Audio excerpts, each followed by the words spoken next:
FM. This is Connected, episode 426. Today's show is brought to you by our excellent sponsors, Text Expander and Memberful. I'm one of your co-hosts, Federico, and it's my pleasure, once again, like every week, to introduce my other friend and co-host, Mr. Stephen Hackett. Hello, Stephen. Hey, Federico. How are you? I am doing fantastic, but it's not just the two of us today. That's right. As foretold, we are also joined by John Voorhees. Hey, John. Hey, Stephen. How's it going? It's good. Thanks for joining us. Oh, it's great to be here. I'm looking forward to talking to you guys about computers and stuff now that we've gotten cars and trucks out of our system. That's right. Yeah, we talked about cars and trucks in the Connected Pro part of the show. Is that a metaphor from Steve Jobs? Yes. It is. That's what it was about exactly. iPads and computers and cars and trucks. If you are not a Connected Pro member, now's a great time. Go to giverelay.com. You'll get 20% off an annual plan for Connected Pro or any of our other shows. Connected Pro is a longer ad-free version of the show each and every week. Mm-hmm. So you can go to giverelay.com and give it as a gift or send that link to a family member who maybe doesn't know what to buy you. Or you can use the coupon code 2023holidays to get 20% off if you purchase it yourself. This does run through December 17th, so you got a couple weeks left. But now's a great time to join and get longer ad-free versions of the show. So we got some follow-up, and I wanted to start with Jason, who runs the excellent Wikipedia. And this comes out of our fundraiser for St. Jude earlier this year. There was a goal that Jason would be adding API support to Wikipedia. And so I've got a link in the show notes to the API page on the site. And it also includes some links to some shortcuts that interact with the data provided by Wikipedia. So he has 3 example shortcuts on this site. One is who's the chairman, one is show me the tricky, and the third one is ineligible picks, which goes to a page of picks we can't use according to the new rules. But if you look through this page, it is incredible how much stuff is shown in the API. I mean, we have topics and coin flips and the charity page of who's donated what over the years for the Flexies. It's really something really impressive. And so a big thank you to Jason for working on this. And we'd love to see what people do with it. Yeah, this is incredible. I mean, you look at there's a change log for changes to the Bill of Rights. It's very nicely documented, like all these JSON results that you can get from the API, very nicely formatted, very readable. This is perfect for automation via shortcuts. You can integrate this with Siri if you want to. I'm just taking a look now. There's a coin flip and coin flip method are included in the API. Yeah, this is fantastic. Yeah, this is really nice. Yeah, I mean, at this point, you can probably build an app for the Rickies, if you think about it. I think that this is a really good opportunity for home automation. I mean, really, when the chairman changes, maybe have all your lights blink on and off, or when there's a coin flip, you have your HomePod announce something, like heads or tails. I don't know. I mean, there's a lot of things. You could run an automation daily.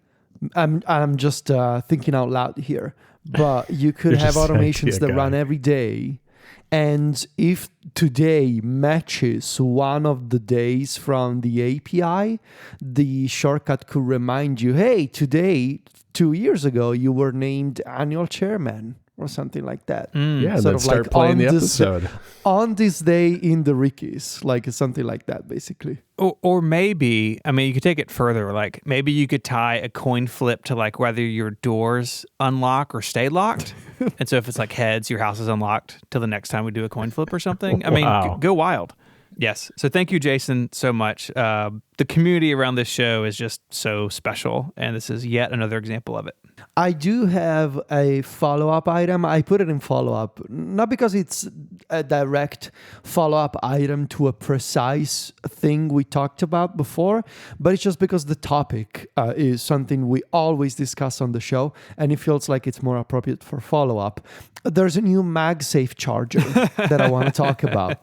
And The quest for MagSafe chargers is never over. It just it resets every once in a while. The latest entry in this market is the OtterBox 2-in-1 power bank.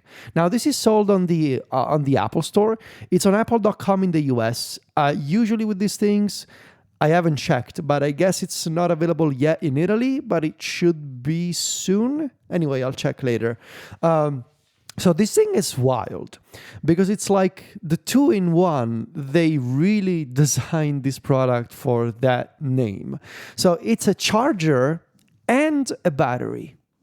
It supports the iPhone and the watch, and you can place your iPhone either laying down or standing upright.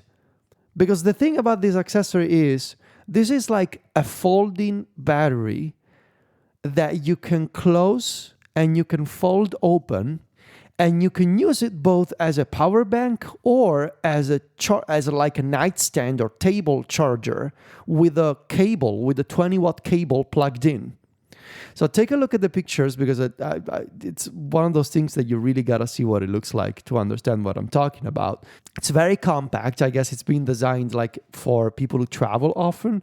But I could also see this as like an accessory that you can put in a bag if you want to have a power bank that for whatever reason works with MagSafe. Like if you work at a coffee shop, you can pull this out of your bag and place it on your table, and you're charging your iPhone via 15-watt MagSafe, which is the highest rate, I guess, for charging via MagSafe. And you can also charge the Apple Watch. There's a small watch charging puck right there. But if you don't want to use it as a battery, you can place it on your nightstand or on a desk, and it becomes like a thick charging mat. You run a USB cable to it, and now it's a desk accessory. I am really intrigued by this. It's been certified by Apple. It uses the faster wireless charging for 15 watts on the iPhone. It supports fast charging on the Apple Watch. And I don't know, it's weird, and I kind of love it because this thing, unlike the other ones, it folds and it's also portable. Is it a cube? It's not a cube. Oh, that's a point against it. I know it's a point against it, especially like I'm looking at my sweet cube right now. Here, I just placed my iPhone on the cube. I mean, I love this thing. I was actually thinking about buying cubes for the entire house. Like a cube for me, a cube for Sylvia, another cube for me, a cube in the kitchen, a cube in the living room, like cubes everywhere. Sort of turn my house into like a Minecraft situation with all these cubes. But I love this thing, man. I love the cube, and it's so dense. Like I just picked it up. It feels so nice. But anyway, the OtterBox 2-in-1, I forgot to mention, it's $150. That's kind of spendy for a power brick, but it does do a lot more. I mean, here's the thing, Federico. I'm going to rain on your parade a little bit.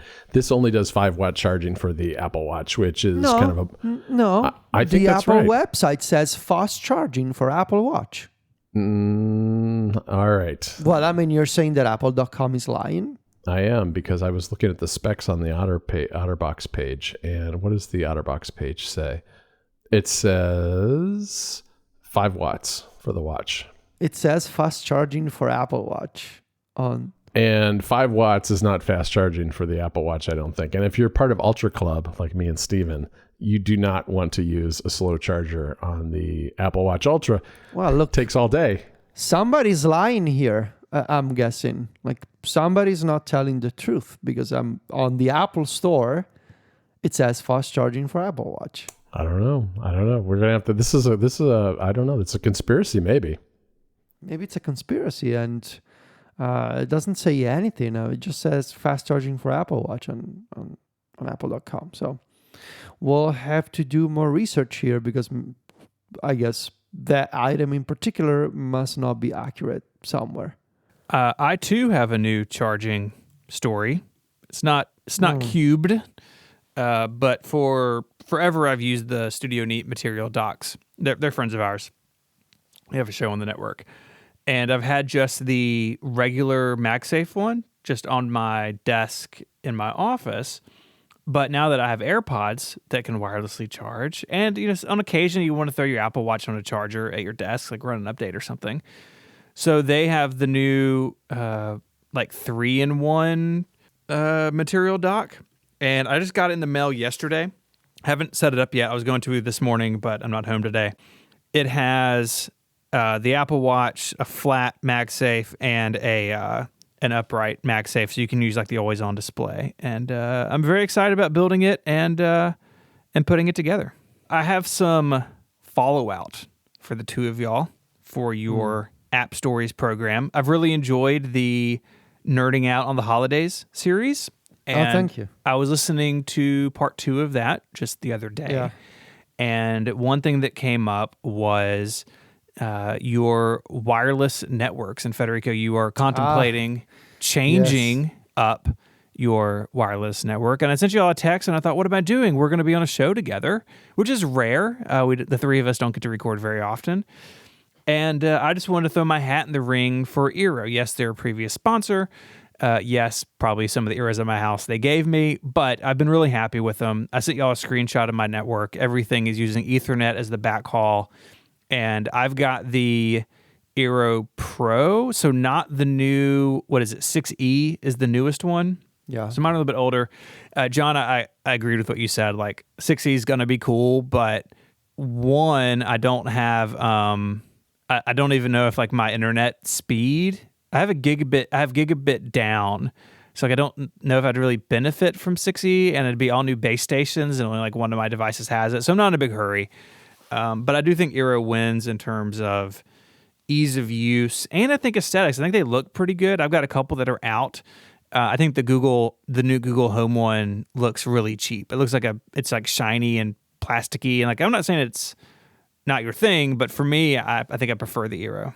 John made me second guess my decision because he said try to keep everything, as wired as possible. Yes. And I know that the Eero only has 2 ports. And like already in the living room, in the back of the Orbi, there are like 3 things that are wired in. Yeah. Like how can I do that if I get an Eero? Yeah. So the way mine is set up in my sort of main, like where the Comcast box sits, I have it, and it's running one Ethernet cable into my Eero, and the cable out of that Eero I have going into it just like a gigabit switch, and that has like 10 Ethernets running. That goes to like the studio, all the other Eeros, a couple like the printer and a couple other things. So being wired definitely makes things messier, and I wish the Eeros had more than just 2 ports. Like that's really my main complaint about them. Like even if it was 3, 4 would be awesome. But I guess most people probably aren't using Ethernet the way we are. And like I'm fine having a switch. Like it's at the top of one of my kids' closets. No one sees it. It's fine. But it definitely makes things a little bit messier. What is a switch? It's like you take one Ethernet in and you get like a bunch of other Ethernet ports coming out of it. Oh, it's like a USB hub, but for the internet? Yeah, basically. I got a bunch of them. Yeah, so here's just literally the first thing I found on Amazon. I'm not recommending this one. Does it require any configuration? Or is it just you just plug it in and it does its thing? Yeah, so you want an unmanaged switch, and all the cheap ones are unmanaged. Yes. And it's like power and Ethernet, and that's it. It does everything on your own. Why didn't anyone tell me about these things before? Well, I'm telling you now. They are very cheap unless you try to get one that is for above 1 gigabit. If you go above 1 gigabit, they start getting expensive. You can get a 2.5 gigabit router or I guess switch for around $150. If you go all the way up to like 10 gigabit, you're going to start spending somewhere like $300-$400 at least. It gets really expensive with higher speeds. And the exact one I have right now is $21 on Amazon, but I just have gigabit. That's the fastest any of my stuff goes. Let's be realistic here, okay? Once this fiber is eventually activated here, we're just waiting. They gave us a deadline of December 21st. So I guess the whole building is talking about this date of December 21st. We'll see. But anyway, realistically, okay? you guys know me, what I do. I like to play video games, watch Apple TV. I use the internet over here like you guys do, but we don't have kids. It's just me and Sylvia and the occasional guest.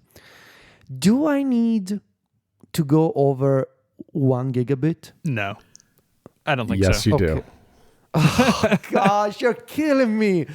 Look, here's why I think you do. I think Steven is probably right, but it depends. If you want to do remote play for video games and things, you'll probably want something faster. Yeah, but then the question becomes like, what's at the other end, right? I mean, is gigabit down your limitation there? I mean, I don't know. I mean, for me, it's as fast as I can do at my address. So it's gigabit down and like 80 to 90 megabits up normally. And I hate that it's lopsided. I've told the story before. AT&T Fiber, which is symmetrical gigabit, is available across the street from me, but not in my house because the way the way our neighborhood is laid out. So it pains me when I walk by someone's house thinking they have sweet, sweet fiber in there. But I don't think you've got to go above it. I mean, the big question is cost, right? Like, is gigabit, whatever gigabit is a month, right? They may charge substantially more to go over that, and it may just not be worth it. Yeah, no, it's a fair point too that people are making in the Discord that in fact, none of the consoles are more than 1 gigabit. But I was thinking a little bit more about your PC, Federico, your gaming PC. I mean, there are vanished. I don't think it's got an over 1 gigabit Ethernet port. All right. Well, there are vanishingly few things that use more than 1 gigabit, and the only thing I've got is my Mac Studio, and I've got that hardwired at like 2 gigabits, and it's nice. I mean, it's nice. It's both up and down that speed, and it does make a difference in kind of the large file stuff that I do. But for everything else in my house, it's either on Wi-Fi and it's something slower, or it's wired at one gigabit.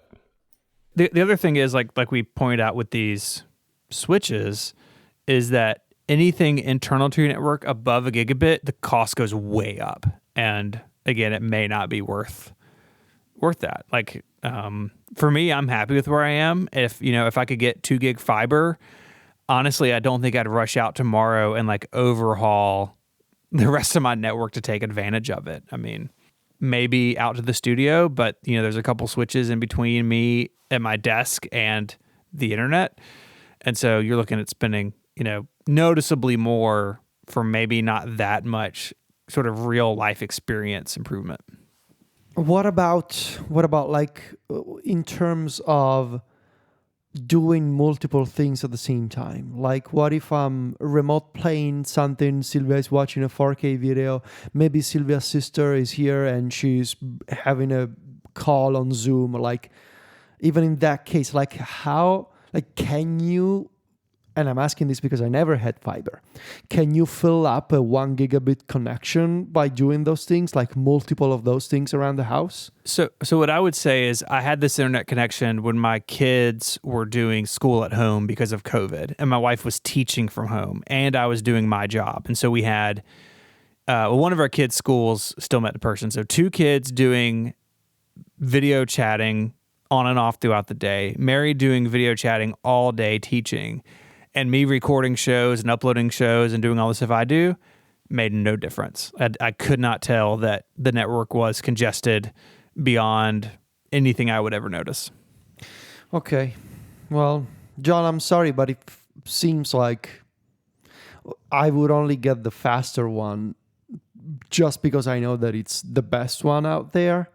And all of this is very hypothetical, by the way. Like, I'm just imagining that there Right. will be a 2.5 or a 2.0 option for gigabit fiber. I don't know. So if I went to the Eero route, which one should I get? The 6E or the 6, the 6 Plus? Like, which one is enough if I'm getting a 1 gigabit fiber? I think 6 is still more than enough in most circumstances, especially when you're talking about the Eeros, which are not super duper expensive. They're not cheap, but a 6E router is going to cost you a ton of money, especially if you're getting something. Yeah, it's much more expensive than the 6 Plus. Yeah, it really is. Yeah, I don't think you've got to rush out and future proof for a speed you're not gonna get. I mean, one thing to keep an eye out on, I haven't looked at Aira's website in a long time, but It looks like some of their products have the Ethernet jacks on the back and some don't. Like some of the, like I'm looking at the 6, the add-ons just you have power and not Ethernet in them. So, you got to think about where you're going to put them. And I don't think you're going to be running Ethernet around the house very much. So, yeah, I would think your place is pretty easy to do too, since you're all on one floor. I think that makes a difference. I'm on 3 floors now, which is kind of hard because it can create a lot of dead spots. But yeah, I think 6, I mean, none of the Apple products at least support anything greater than 6. So at least there you'd be in good shape. Okay. All right. So maybe I could consider the 6 Plus, the Eero 6 Plus, which is much cheaper, even if you get the 3-piece, like the 3-unit version, which I think is overkill for me. The 3-unit says that it covers up to 420 square meters, which is much, much bigger than what I needed to. So maybe the 2-unit is enough, but I don't know. I think 2 would do you probably. We got concrete walls and I don't know if that matters, but I think the 3-unit is probably overkill for like an apartment on 1 floor. Yeah, probably. I mean, this is the kind of thing about Wi-Fi that I find really frustrating, is that it's really impossible to know until you buy the stuff and try it out, because you really don't know how it's going to work with your configuration. The materials that your house is made of, that whether you're on multiple floors, all those kind of things are big factors. Something else before we switch to proper topics. There's one thing I want to mention on the show, because I'm hoping that someone from Apple is listening to this. And before I forget, I think I mentioned this on and off before inside one of my articles, maybe in the iOS review, maybe in the Stage Manager article, but this thing is driving me crazy. And it just happened again as I was replying to Matt on Discord. And I just need to mention this. There's this problem with the iPadOS 16 keyboard that is so annoying. I don't know if you guys ever seen this. So when you have an external keyboard connected to your iPad, whether it's a Magic Keyboard or in this case a Bluetooth keyboard, there's that little floating, it doesn't have a name, floating button that is like the keyboard options floating menu. Have you guys seen this? For me right now it says EN because my keyboard is set in English. Oh yeah. And it floats right there, and it always gets in the way of text fields, toolbar buttons, just key interface elements that I need to either see or click or touch. And this thing, there's no way that like this floating pill, button, menu, whatever, there's no way to make it go away, it seems. When you long press it, it says keyboard settings, show keyboard, show emoji, Italian and English. These are like my keyboard configurations, I guess. But I don't care, and I just want to hide this thing. Right now, if I wanted to share a photo, a screenshot on Discord, I couldn't, because this thing is in the way of the plus button to add an attachment.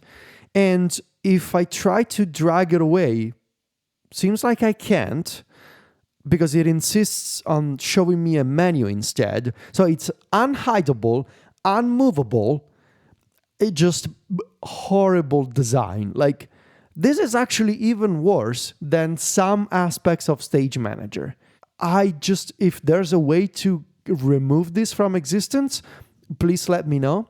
If there isn't, there should be one. Last week, we announced the triumphant return of the Tiny Heads t-shirt without Mike's knowledge or approval. And I'm very happy to report that with 7 days left, we have officially sold more this time than last time. So thank you for everyone who has ordered a shirt. If you haven't, again, you have just 7 days left. So there's a link in the show notes, and you can be part of Tiny Head history. This episode of Connected is made possible by TextExpander. When you work with a small team, every moment counts. You don't want to be wasting your time finding video conference details to send to a new client, or tracking down the same FAQs from the company website.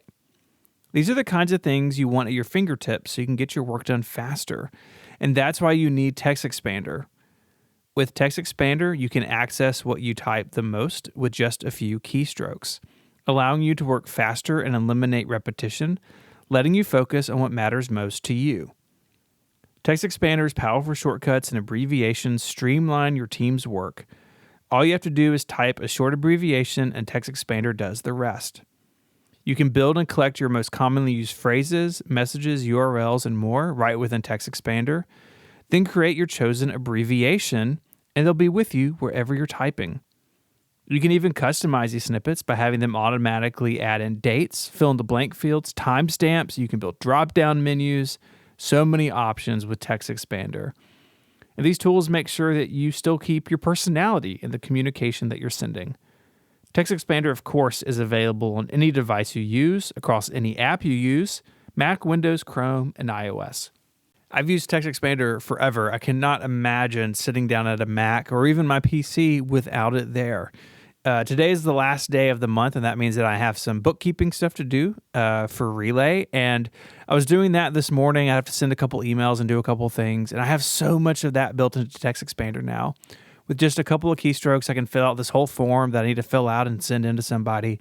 It's really fantastic. It makes this repeating work much easier to get done.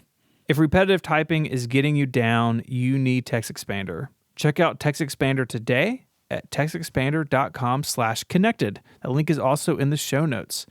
At that link, you can get 20% off your first year. That's textexpander.com/connected to say goodbye to repetitive typing. Our thanks to Text Expander for their support of the show and Relay FM. So I realized the other day that it has been 10 years since the original iPad mini went on sale. It was announced in the... Wow. No. I know. It was announced in the fall of 2012 alongside the fourth generation iPad. Remember that one? The iPad 3 had the Retina display, and the iPad 4 came out 9 months later with a GPU that could actually drive the Retina display. Also introduced Lightning to the iPad. The iPad mini, the original one, famously did not have a Retina display, but it did launch with, until what was very recently, modern iPad design, where the long bezels were a little bit thinner, not as squared off as what we had seen before. And I, thinking back, I ordered an iPad mini immediately. I was captivated by the idea.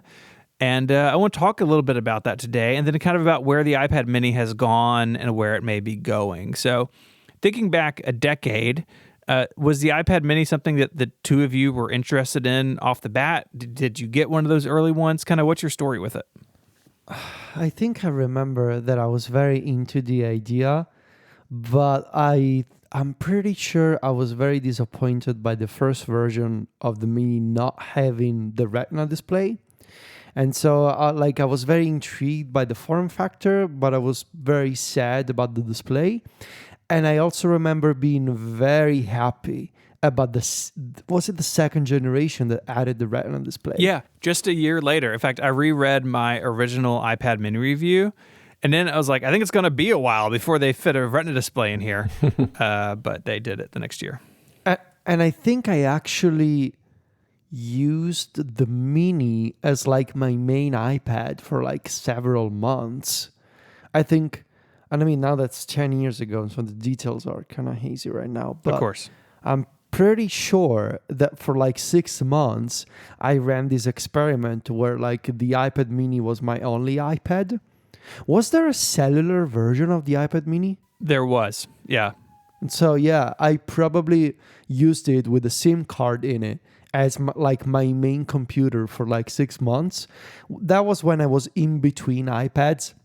And it was also right before I officially made the leap to go full-on iPad lifestyle. Mm-hmm. That was 2014 with the iPad Air.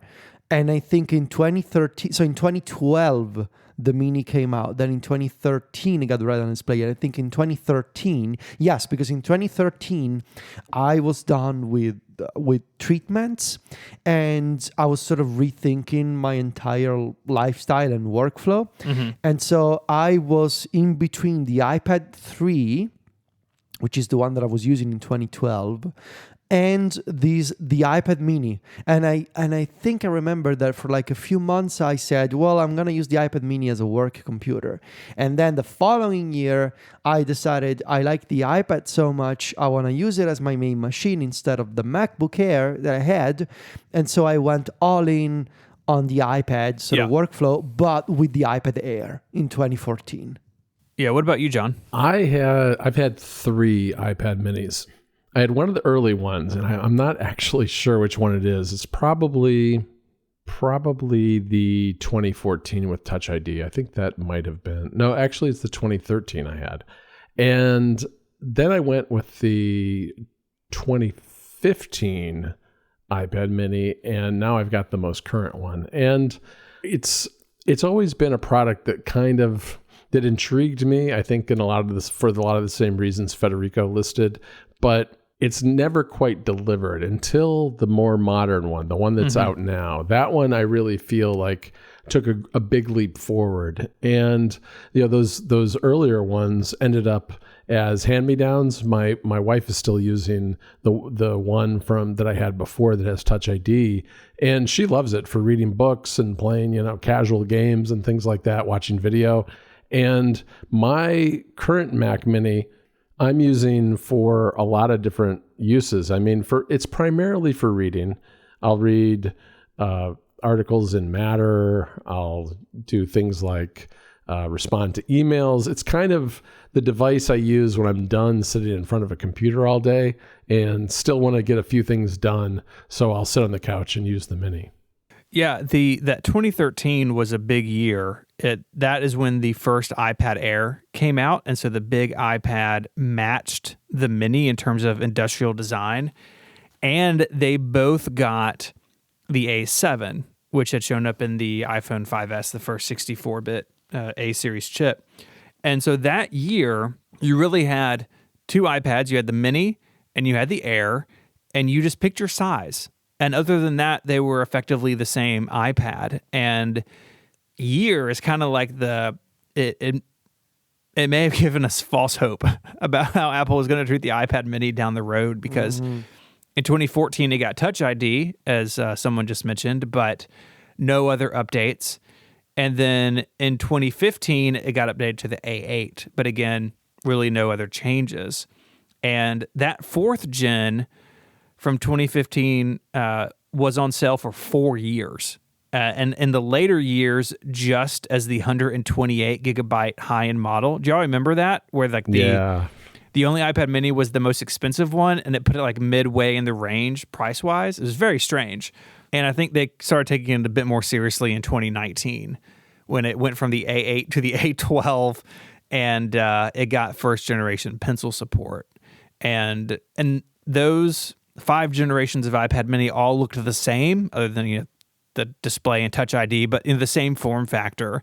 In September of last year, so about 12, 13 months ago, we got the current iPad mini, which brings the flat sides, Pencil 2, USB-C, all that stuff to the mini for the first time. And now it's been over a year, and of course there's no update, and I guess we're just waiting to understand what this new iPad mini schedule is going to be like. And I don't know, I have a feeling that the iPad mini is going to be at least on a 2-year schedule. Yeah. Right? So for example, if a Pencil 3 comes out next year, and we've been talking about the weirdness of the Apple Pencil lineup over the past few weeks. So let's say that a Pencil 3 comes out next year. I wouldn't be surprised if in September 23, we get a new iPad mini that supports the Apple Pencil 2, so the older version, but it's got maybe it's got the mini LED display. Like it's got ProMotion and the better display, but it doesn't have the fancy Apple Pencil. Like, it's always going to be one step behind somewhere. And right now it's one step behind in the display department. Yeah. Maybe in the future it'll be behind in terms of the accessories. Yeah, I think that's a good point. I think the thing with the Mini is that it's really not designed to be updated on a super regular basis. I mean, the A15 is still a really good chip. And for something like the Mini, it powers it really well. I do wish that, like Federico, it had a better screen, but I feel pretty good about the performance otherwise, still using it today. I think it could also use some additional storage options. I think, that's a little bit limited as well. But, a few more tiers of that and a ProMotion and a better display could be a nice selling point going forward. I think I agree with like the 2-year cadence. I think that seems about right to me. And I mean, if you look at the other iPads, like the iPad Pro is 18 to 24 months, the iPad Air, like that's about when iPads get updated. Now, there's a weird thing going on in the iPad line for a long time now where they don't all get updated at once. And so you end up with oddities like that, the 10th generation iPad, right? It's like a bundle of mystery. It's like, why is that thing the way that it is? And so there's always some pressure there on some products that, okay, well, you're clearly out of step with your siblings. But the iPad Mini, I mean, it was Tim Cook's like first newish product. I mean, it was basically an iPad 2, but smaller in the beginning. And then they made it really good with the second gen with Retina. But it's always felt a little bit like it's probably the least well-selling iPad, I would imagine. Maybe that or like the 12.9. But it's definitely not a mainstream like the iPad Air or the 10th generation iPad, no adjective is. Some of that's Apple's fault, like the 4-year period where it didn't get an update. Yeah, it didn't get an update. It didn't sell because you didn't update it, right? And people, if you look at the iPad sales over time, their best quarters are when they have updates. And so I hope that the Mini does get regular attention because, and I got some links in the show notes. Both of you wrote about the current iPad Mini, and that's really why I got one. I was using an 11-inch iPad Pro. I kind of given up on the Mini, and I had the keyboard and the trackpad and everything. And then, John, in particular, you spoke so highly of the new Mini. I ordered one based on your article, and I have absolutely loved it to the point that I don't use the iPad Pro anymore. I need to probably pass it on to somebody. The Mini really works for me because I don't use the iPad as a computer, as a laptop replacement. I use it for, Discord and email and Slack and video stuff, right? It's fully in sort of the traditional iPad uses for me, just personally. And so the Mini is fantastic for that. I got the big storage and I got the cellular, and that's awesome to have on a device that size. And I just hope Apple keeps paying attention to it because the new one really is so good. And if they just push it a little bit further, like with some of the display stuff in particular, it would be outstanding. Yeah, I do notice the display stuff a little bit, and it does bug me. And one of the things I've been experimenting with lately is pairing the Mini with a Logitech crayon, because Logitech, they were touting the crayon again with the latest iPad releases, and they sent me one to test. And it's really a nice device. I mean, the thing with someone like me is that I like Apple's pencil, but the pressure sensitivity, not having that, I haven't really missed with the Mini because I use it more often to just kind of like sketch things out, maybe take a few notes, maybe mark up some screenshots and that sort of thing. Mm-hmm. And the crayon is really good for that. And you can turn the power off when you don't need it, and the battery lasts kind of a long time. So that's something I may write about it at some point, but the crayon has been kind of a nice pair with the Mini. Yeah, the Mini definitely fits into like the digital notebook kind of space. Right. And I'm not a big Apple Pencil user. I have the Pencil 2, and it is really nice that it snaps onto the side of it, but the crayon would probably make more sense. I already had the Pencil 2, so I just kept it. But I think if you're looking for something like a little digital sketch pad with good notes or, one of 1,000 other good sketching apps on the App Store, there's something about the Mini and its size that's, I think, really attractive about that. And that kind of leads me to my big question about the Mini. And honestly, I think it's Apple's big question about the Mini is like, who is it for? Like, who walks into an Apple store and leaves with an iPad Mini? Do y'all have ideas on that? I have no idea. I think It's a very like when you phrase it like that, because it's a very tricky question. I've always looked at the iPad mini as an additional iPad for people who already have an iPad, Yeah, that's what I was going to say. or Mac users who want a very small tablet for do exactly what you described, Steven, like the occasional side task or like a consumption device that you can use on the couch, in the bathtub, in bed, like whatever. I don't know who walks into an Apple store and buys an iPad mini standalone to say, I want to do a bunch of things on this one, including studying and doing work and playing games. The iPad Air is a much better deal as like an sort of all-purpose device. The iPad mini is very specialized. And at the same time, the iPad mini is very different from an iPhone mini. An iPhone mini is, or was, a full-on iPhone, right? It just, you chose it because it was smaller and pocketable. The iPad mini, it's not like you can fit it in your jeans pocket, you know? It's still a tablet, but it's just very small. So I think the ideal customer is the person who wants to read a lot of books and comic books and manga, or listen to music or audiobooks, but doesn't want to get a Kindle. But then again, it's not priced like a Kindle. And you can get these other e-readers from Kobo or these other companies much cheaper than an iPad mini. So to answer your question, I don't know who walks into an Apple store and says, I want an iPad mini. Yeah, I think that there's another customer, Federico, who is, the person who uses the 12.9 iPad Pro, because, I think there's a lot to be said for having both the largest and smallest iPad, if you're into the iPad, because that's kind of the route that I've gone. And, there are times where the iPad Pro 12.9 inch is it's just too big. I don't want to lug it around the house. I don't want to have it in my lap, but maybe I'm watching TV and browsing through Discord or something at the same time. And the iPad mini is a better way to do that than my iPhone. And so it does actually pair really well with that iPad, but still, just like I think for Steven, it is very much a secondary iPad in kind of the way I work.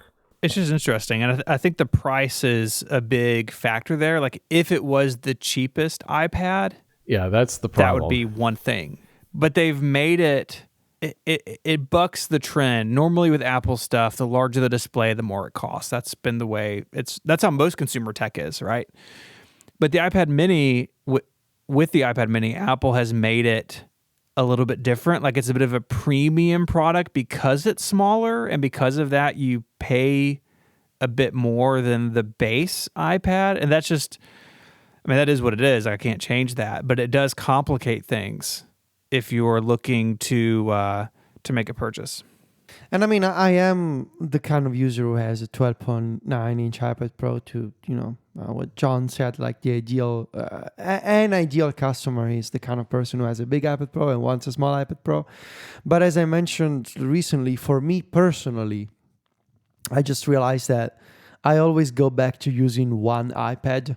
Like the overhead of having multiple iPads is just too much for me. I know that it works for a lot of people. It worked for me before, but it always falls down eventually as a setup. Like there's always that friction of, I forgot to download this app, or this app I am not logged in, or my home screen is slightly different. My widgets are different. Like there's always that extra step that you gotta go to make sure that the two iPads look the same.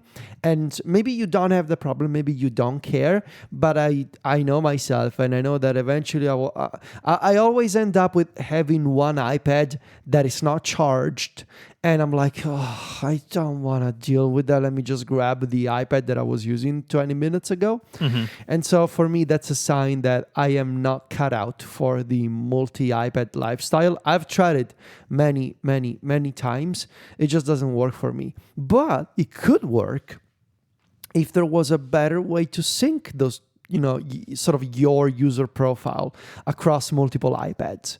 If it was a little more advanced, sort of like an Apple TV syncing its home screen, like if I could sync my widgets and my home screen pages, and I think maybe there could be a lot of potential there for people like me.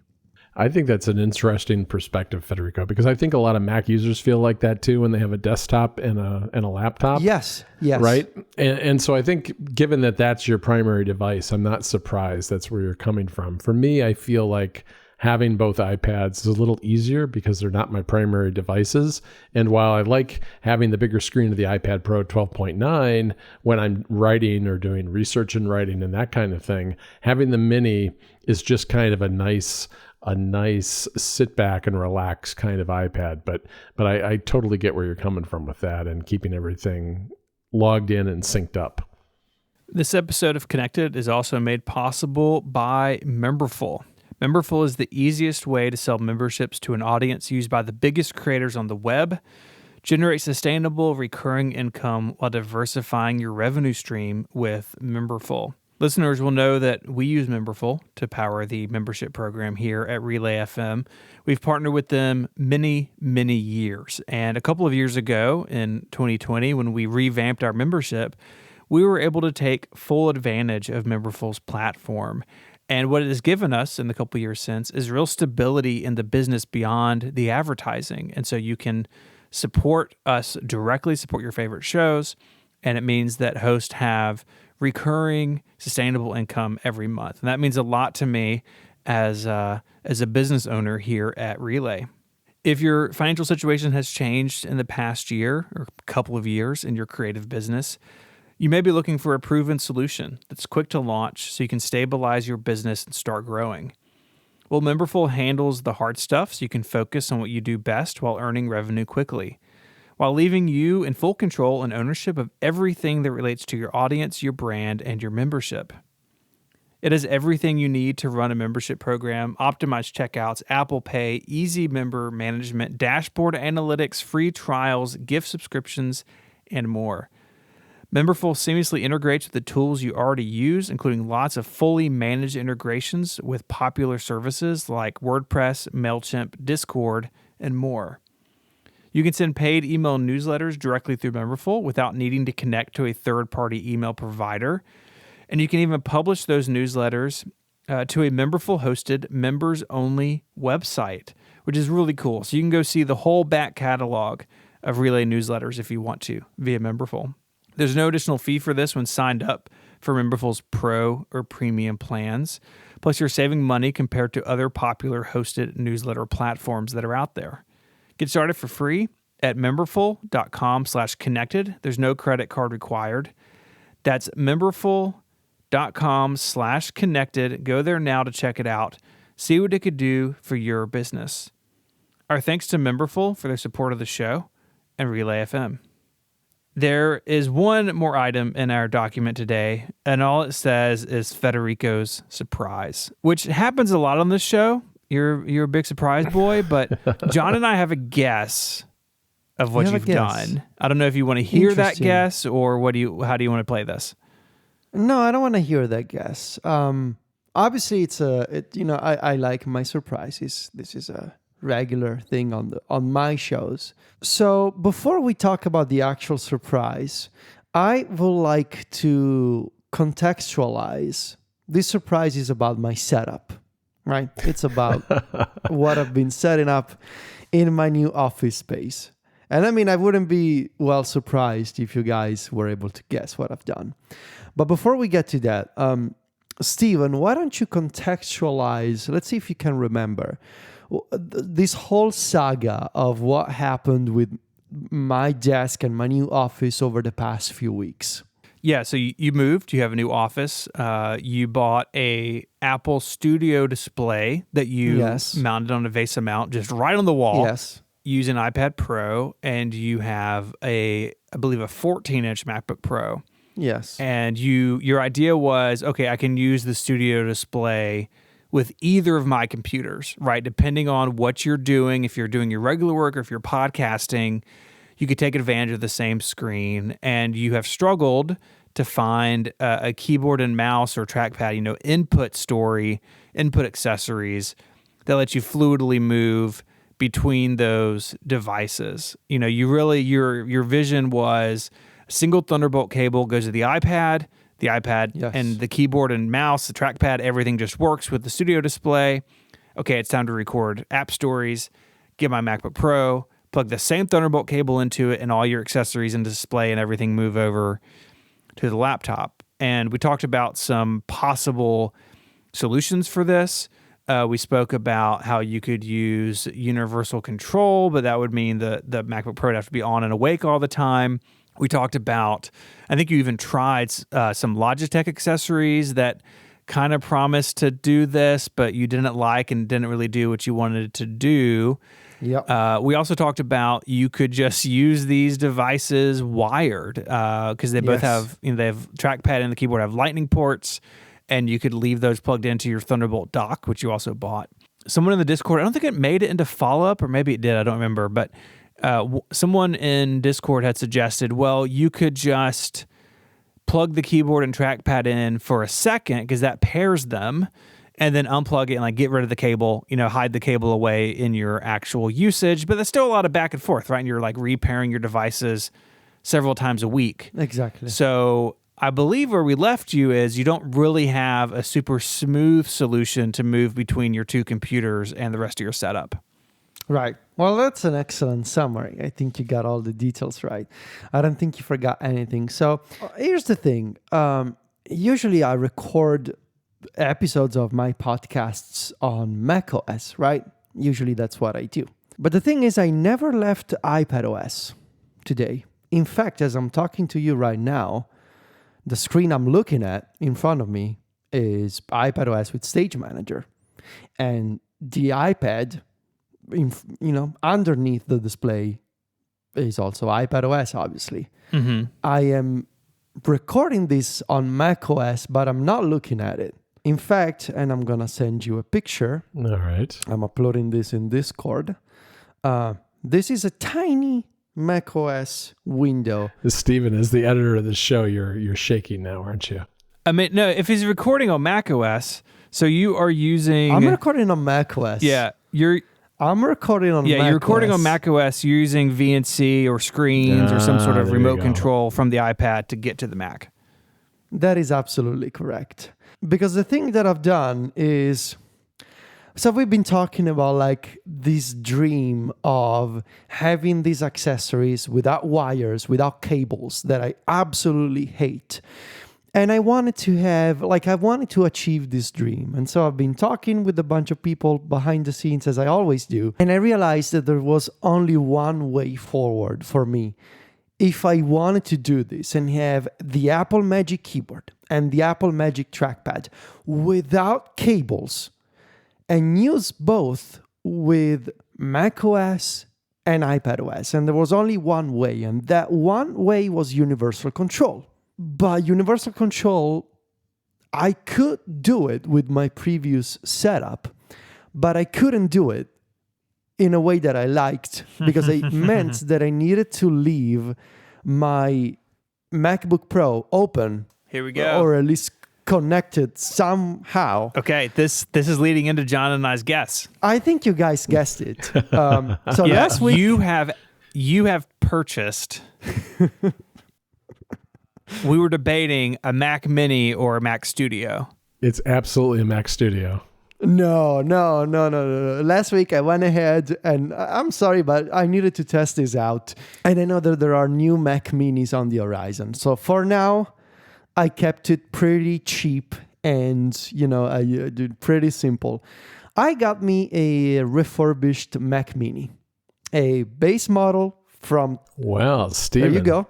I'm uploading a picture in Discord. Oh, there it is. I got a base model 2020 Mac Mini, the very base model, 256 gigs of storage, 8 gigs of RAM. And this is my new setup. I'm uploading. Being crushed by 3 other pieces of hardware on top of it. That poor Mini. please do not complain about this. In the article that I will publish on the monthly log for Club MacStories members in just a few hours, which John did not read, I wrote how all of this will be hidden eventually, because I still need to actually I know you don't have a new desk. I still need to get a new desk. All of this is temporary, and I just wanted to make sure that this could work for today. And so here's how it all came together. I got a Mac Mini. I upgraded the Mac Mini to Ventura. I got a refurbished model. It basically looks new. Like, it's incredible. Like, you can save money and get a computer that is basically new, but it's not. So here's the idea. The Mac Mini is always on, okay?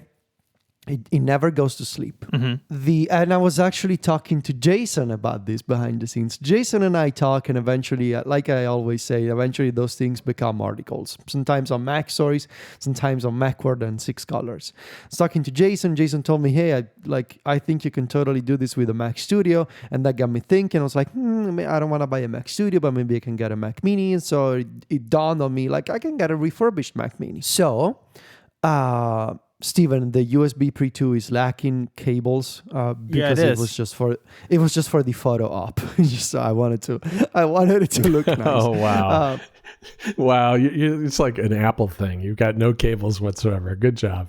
You bought the white Stream Deck? Yes, That looks sick. God, that looks good. Yeah, that does look pretty cool. I'm getting to it. Okay. So the Mac Mini is always on. The Magic Trackpad and Magic Keyboard are originally paired with the Mac Mini. Then I enabled universal control, and the Mac Mini is running headless. It's not connected to a display. The iPad Pro is that's actually not the Apple Smart Cover. It's another Smart Folio that I got from Amazon. I don't remember the name. I'm trying that out. But anyway, the idea is I can pick up the iPad and bring it to the living room if I want to use it like a tablet, or place it there, run a single cable, and connect it to the studio display. So when I'm working, the iPad Pro is always connected to the studio display. When I want to use the keyboard and trackpad, I just need to imagine that I'm moving the pointer to the left of the Mac Mini. No, the Jason Snell technique. Yes, and by imagining that, it does appear. You will it into existence and the pointer appears, right? That's how universal control works. And it totally does. It totally works. So for the past few days, I've been using and working with the iPad Pro like this. Here's what's going on with the other gear. The USB Pre 2 is my current audio interface. That's where the microphone and mute switch are plugged in right now. It's connected via USB to the Mac Mini. When it's not in use, I can just unplug the USB. What is it? USB-B cable. Yeah, that it's like the printer USB. Yeah. I can just unplug the USB-B cable from the right side of the USB Pre, so it's disconnected from the Mac Mini.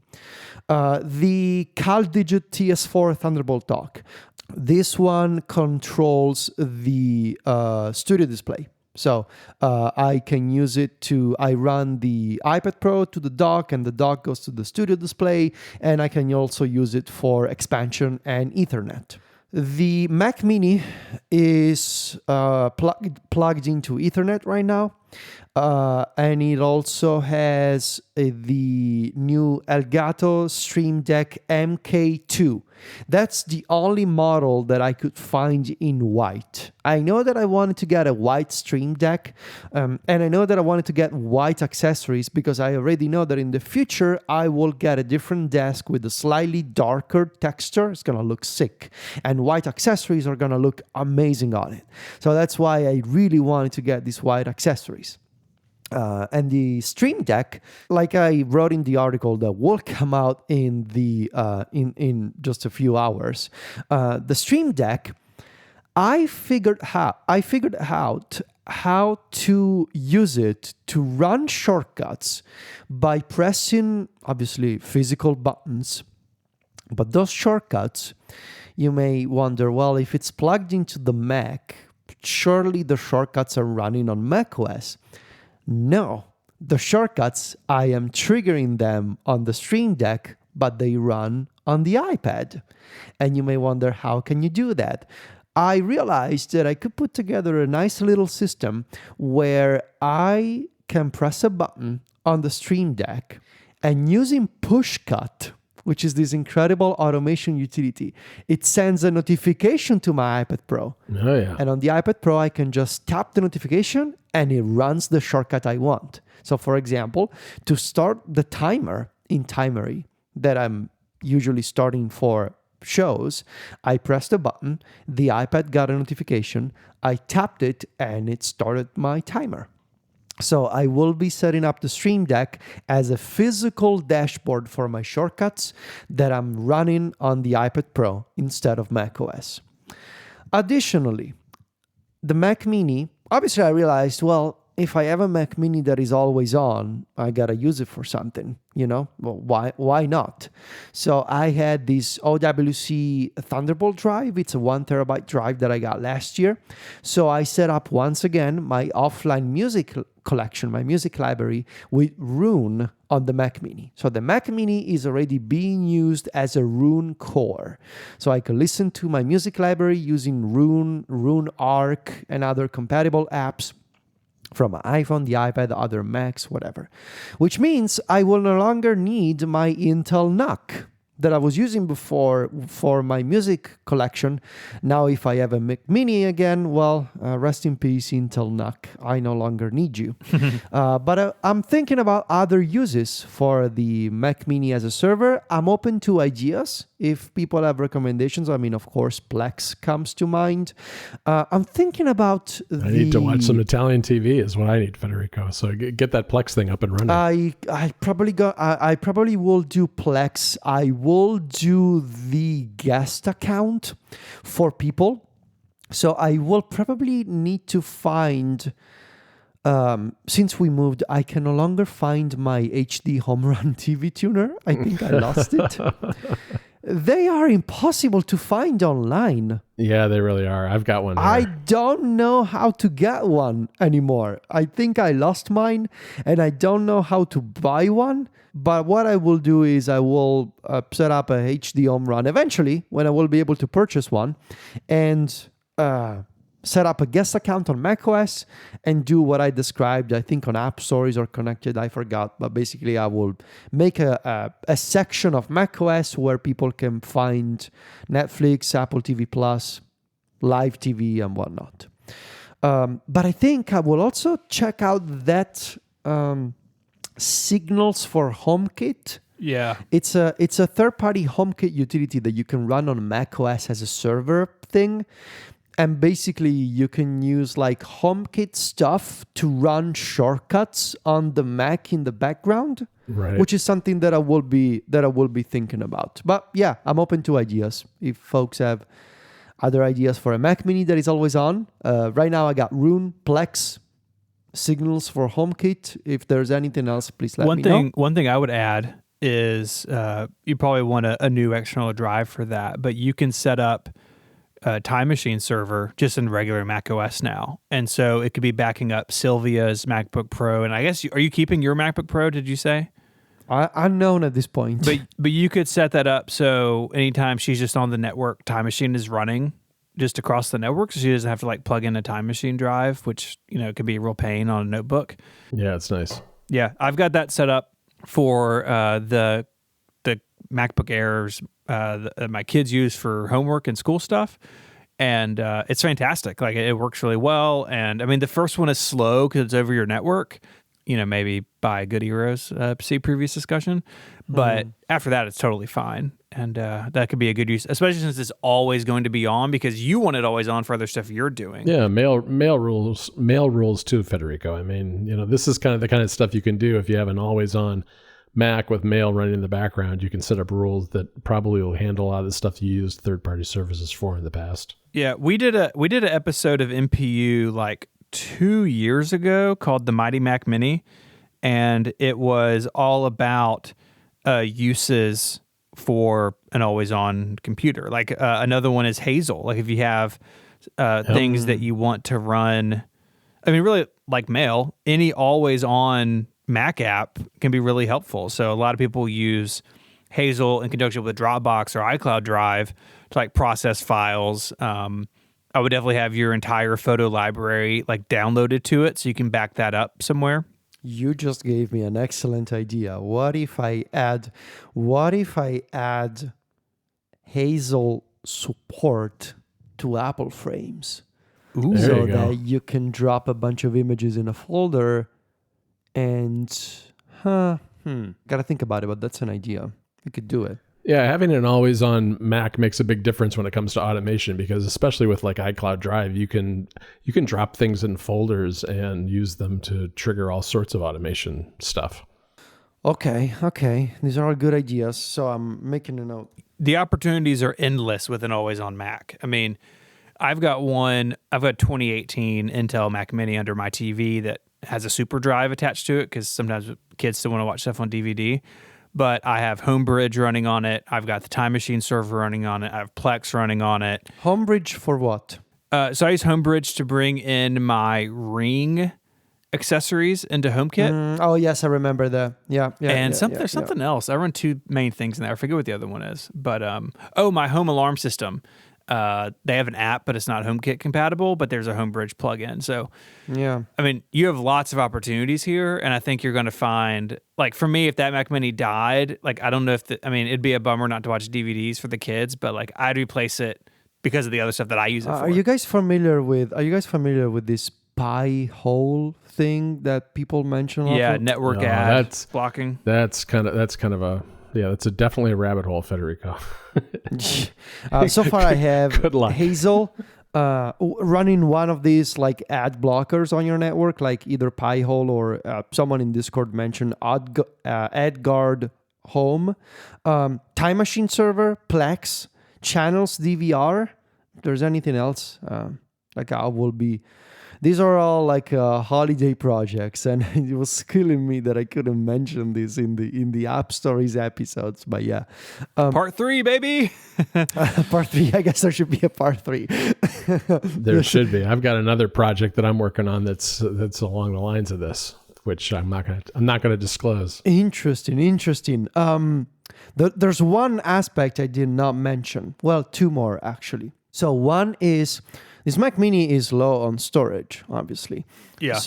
So right now I placed the Dropbox folder on the external drive, and I selective synced the two folders, one for App Stories and the other for Connected, which are the two folders I use to upload files for the shows. I don't think I need it for anything else.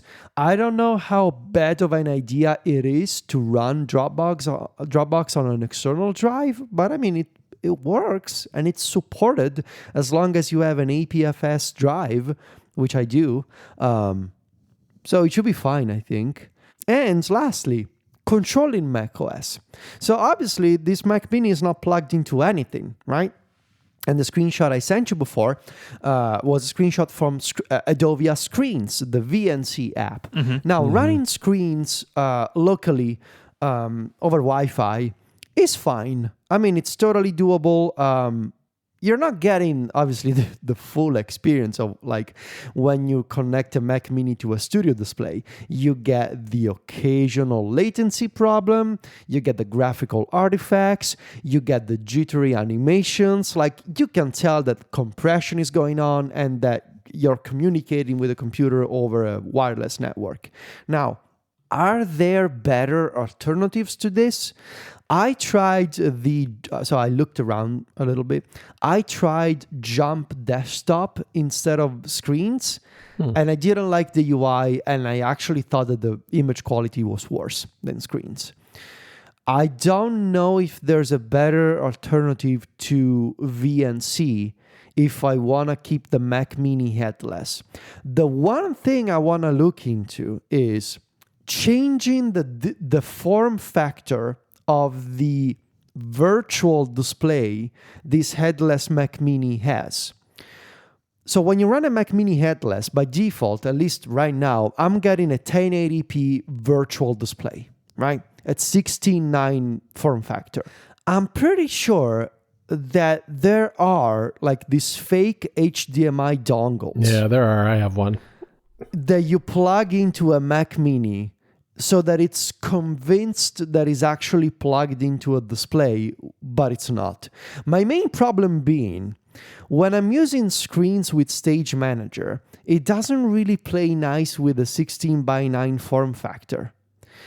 I don't know what the solution is. I just want to force this headless Mac Mini to use a 4:3 form aspect ratio instead of a 16:9. Yeah. So that the window in Stage Manager doesn't have black bars around it.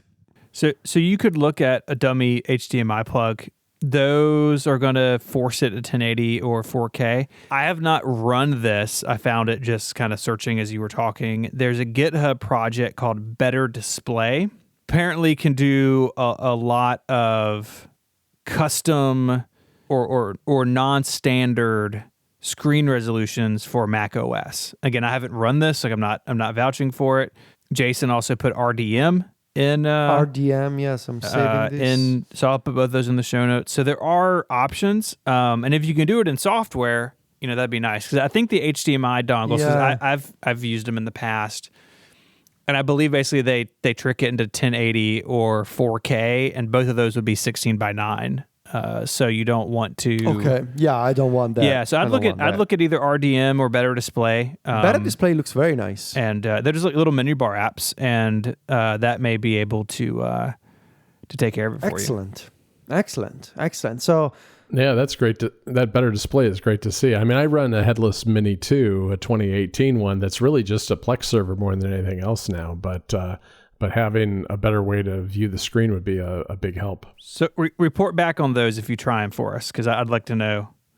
Oh, this is going to be a whole thing. Because so initially, I thought, no, hold on, because first you need to wrap your head around this setup. It gets kind of trippy if you think about it, right? I am using an iPad Pro plugged into a studio display, and I'm controlling Mac OS using a Magic Keyboard and trackpad on my iPad Pro that are originally paired with the Mac that I'm actually VNCing into. It's a bit of a mind trip, right, when you think about it.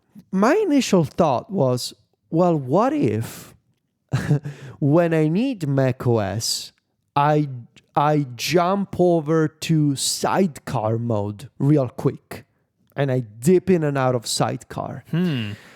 But it seems like it's not possible when the iPad is plugged into a studio display. Yeah. Sidecar kind of freaks out and it kicks you back to the lock screen and it doesn't want to do it. Yeah. So if you're running a Mac Mini headless and you try to enable Sidecar on the iPad, but the iPad is physically plugged into a display, Sidecar freaks out, kicks me back to the lock screen, and it doesn't want to do it for me.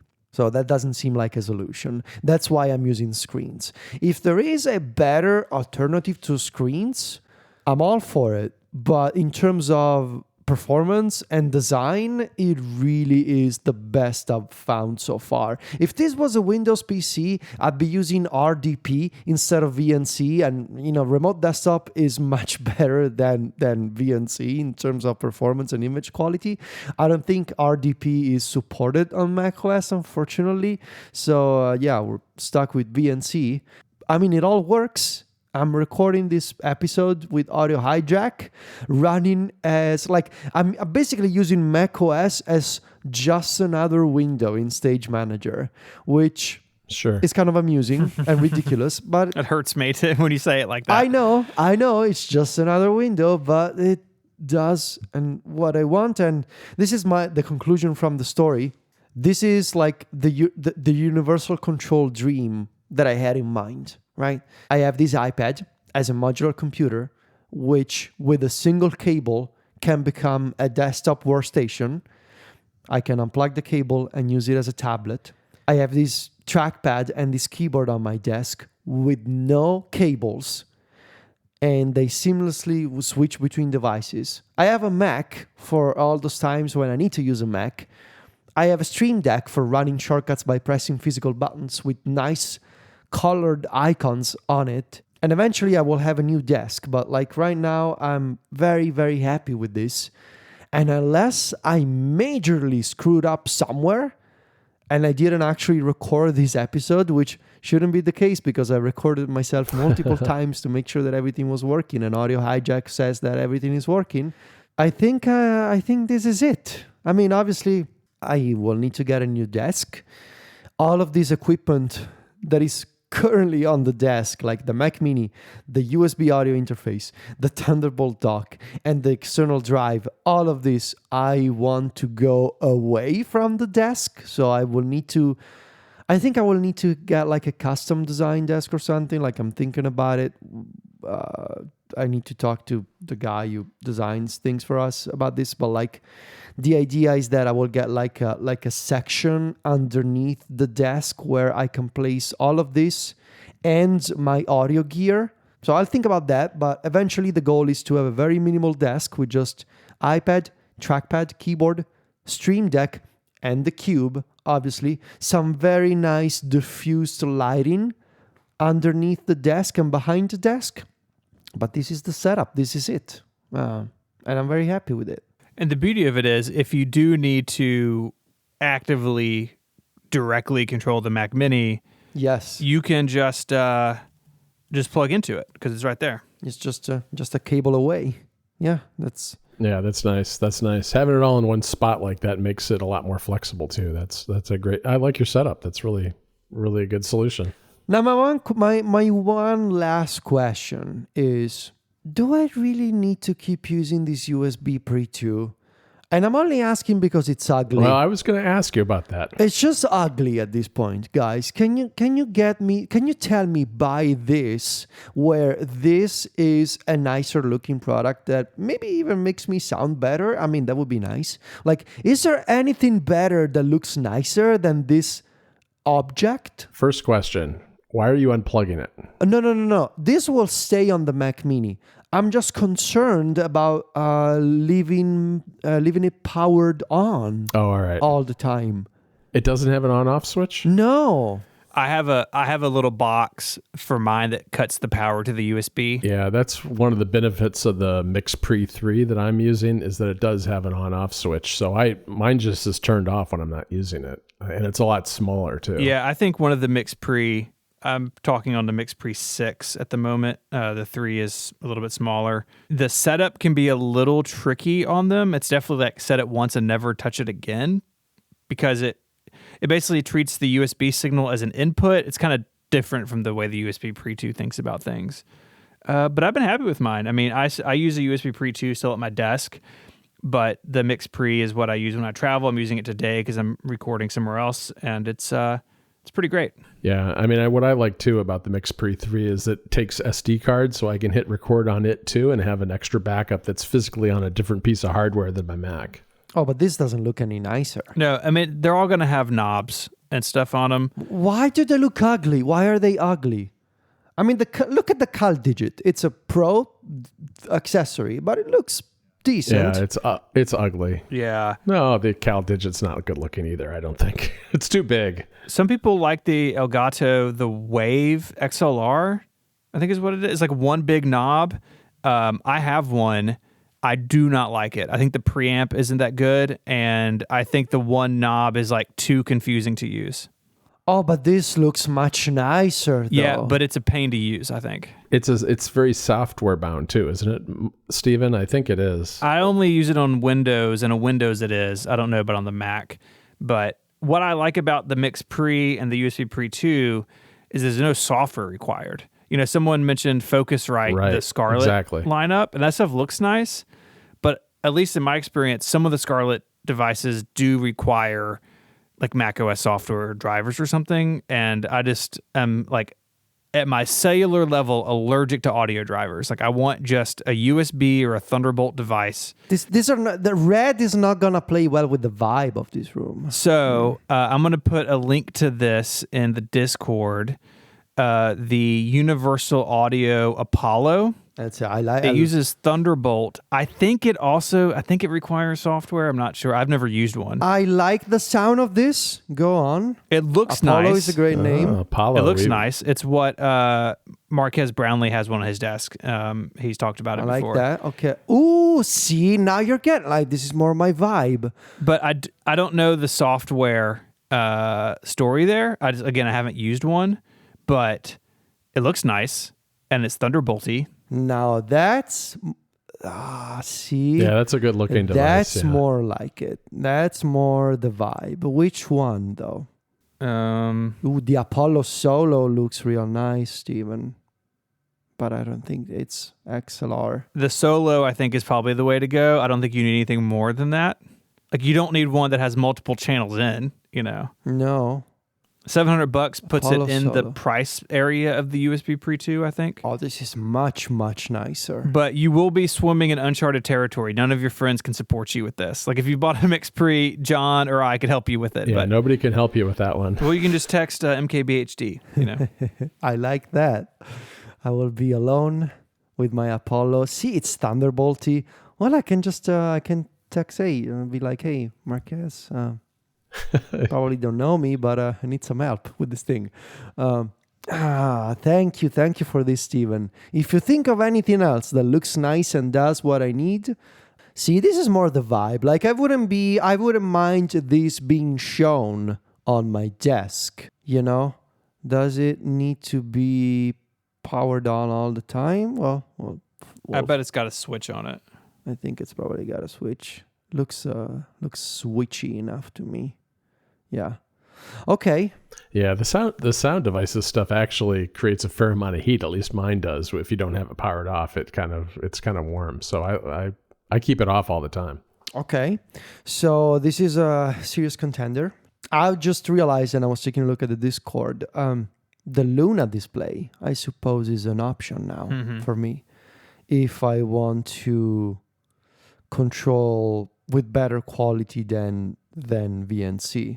Yeah, you got Looks options. like I'm not quite finished with my setup, but like the core structure, I think, right, is in place at this point. Mm-hmm. Well, this has been a bit of a journey. Yeah, there will be more pictures and screenshots in the monthly log, which I forbid John from opening today. Yes, eventually it'll get published when I can find the time. But I'm on a microphone right now. It's just not happening at the moment. But you guys guessed it. You guys guessed all of this, right? You guys were able. Mac Mini or Mac Studio, yeah. Yeah, we were pretty close. So if you want to find links to stuff we spoke about, including images of Federico's setup, they're in the show notes at relay.fm/connected/426, and any self-respecting podcast app will have them there as well. While you're on the website, you can join and get Connected Pro, which is a longer ad-free version of the show each and every week.